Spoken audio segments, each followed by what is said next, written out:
Here's a weblog. It's a typical weblog, whatever that means. I don't know what it means, but it's a weblog. It's one of the 70 million, depending on how you count. And you can tell it's a weblog because it's got all of that blue underlined stuff in it, so it's lots and lots of links. In fact, this is her blog roll. It's the who she recommends, other blogs she recommends, and this is only up to the Ds. So here's somebody who writes and posts, and with every link says, go away. Every link. She's enticing us to go to another site. Here's an interesting article I came across. I'll make it really easy for you. I will link to it. Just click. I couldn't make it any easier if I wanted. Just click and go away. Every link is a little act of selflessness. It's a little act of generosity saying, go somewhere where I'm glad you're paying attention to me. Now stop. Go here. The world is way more interesting, is what links say. The world is way more interesting than the broadcast regime ever let on. It is endlessly fascinating. It is way more fascinating than what fits into even the best newspaper and the best radio and the best TV. The world is way more interesting than anybody told us, and every link is evidence of that, and every link is a little act of selflessness. Here's another page with lots of blue underlined text. So it must be very selfless also, except every one of these links, except for these 4, point back into the New York Times. And the 4 that don't are ads. So this is actually what narcissism looks like. Now, I am happy to say I'm being terribly unkind and unfair because in the past couple of months, the New York Times has changed its attitude and it's gotten much more generous in its link structure, also much more generous with the information it allows us to find and link to. So there is progress in the world. So no matter how, intimacy doesn't scale. That's what I'm trying to say. So if you're in the realm of politics, let's say, or in governance, and you have many constituents, it doesn't matter how finely you peel the leader, he or she is not going to have enough time for all of the constituents. And of course, this problem gets worse as you move from the local to the national. You just can't do it. If you're a leader, you just cannot respond to all of the emails that are coming in.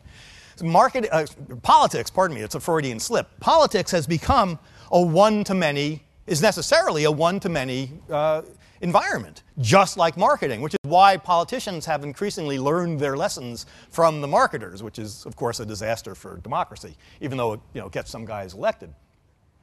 This is Howard Dean. I was so not, it was very generous of you, Simon, to say so. I was so not whatever it was that you said. I was merely an advisor to the campaign. I had a very nice title, but they had figured out their internet strategy well before I got there. This is Howard Dean from 2004 campaign.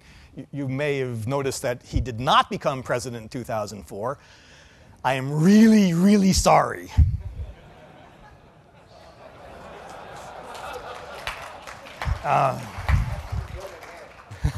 We do get to vote again. Unfortunately, it takes 4 years, though. And the Supreme Court seems to be against recounts. So Howard Dean and his campaign, in particular Joe Trippi, his campaign manager, wanted to get past the one-to-many relationship, the marketing-based relationship of politicians to their supporters. And so they figured out, I think, what is the most promising track yet that I've seen. So rather than saying, oh, we'll have these 6,000 people who are official Dean supporters all write to Howard, and Howard will answer everyone, preferably in longhand, that's not going to work. Can't happen. So instead they said, you know what, we'll let the supporters talk with one another. We'll do lateral communications. And furthermore, the typical campaign is structured like a marketing campaign, namely, there's a message of the day and the candidate repeats it, and the supporters are supposed to repeat that message for the candidate. No messages. We will not do a message of the day. We will not tell our supporters what to say. We will go out of our way to not let our supporters think that there's a message they're supposed to be repeating. We will encourage disagreement with Howard Dean on issues among our supporters. And the supporters who were given the means, the internet means by which they could find each other, talk with one another, create their own projects and go out into the real world and canvass the neighborhood, hand out whatever it was so liberating for the supporters that they became called Deaniacs, like maniacs. We were called Deaniacs, and it was apt. We were on fire with enthusiasm for what was basically a mediocre candidate simply because the campaign trusted us. Trusted us to be interesting, engaged, responsible, creative, innovative. Never happened before. And so we became Deaniacs. And Howard Dean got a full 18% of the vote in Iowa. But that's a different story. So intimacy does not scale, except when done in conversations that do scale. Conversations scale laterally, across, hand to hand. And so there are lots. So this is Twitter. Twitter is a very popular microblogging site, it's called. So you get together with your friends and you post blog posts at Twitter, except the post cannot be longer than 140 characters. It's one sentence. And so people will come into Twitter, especially the media will look at it and say, oh man, they'll pick out some of the really stupid messages and say, it's a bunch of idiots, it's so trivial, there's people, who cares about did you feed your cat this morning? As if our lives aren't worthy of being talked about. Turns out there is intimacy in details. Seeing the details of somebody's life, somebody who you know or an acquaintance with, that establishes intimacy. And if you were to rip the roofs off of all of the institutions in which we live and talk and listen to our conversations, those conversations would seem as trivial as what gets posted at Twitter. But we don't live trivial lives. We lead interesting lives to us and to our friends and our family and the people who love us. There's intimacy in details.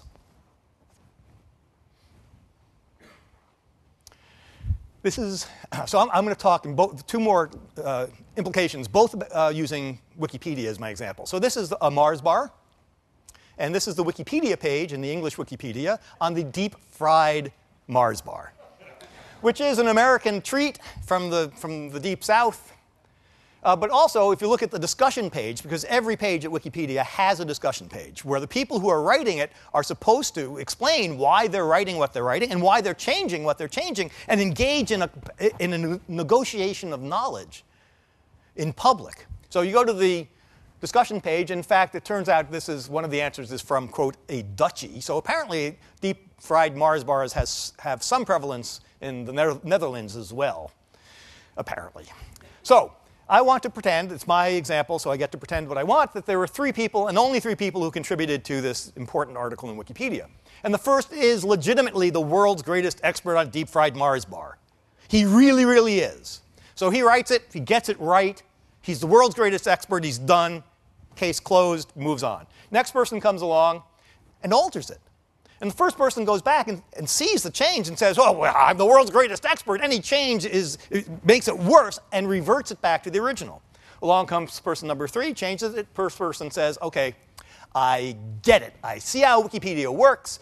I am the world's greatest expert. These people are going to come along and ruin my work. And so I'm not going to play the Wikipedia game. And off he goes. And what we hope is that at least he goes off and creates his own web page, because we want his expertise to remain available.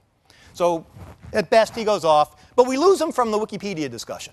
He's now silent in that. He is irrelevant to Wikipedia. Nevertheless, and that's a loss, nevertheless, there's so much gained by the public negotiation about knowledge, which is just a fancy way of saying conversation. People arguing about and discussing, trying to get literally on the same page in their beliefs. Conversation drives out bugs. It finds inaccuracies, it finds slanted points of views.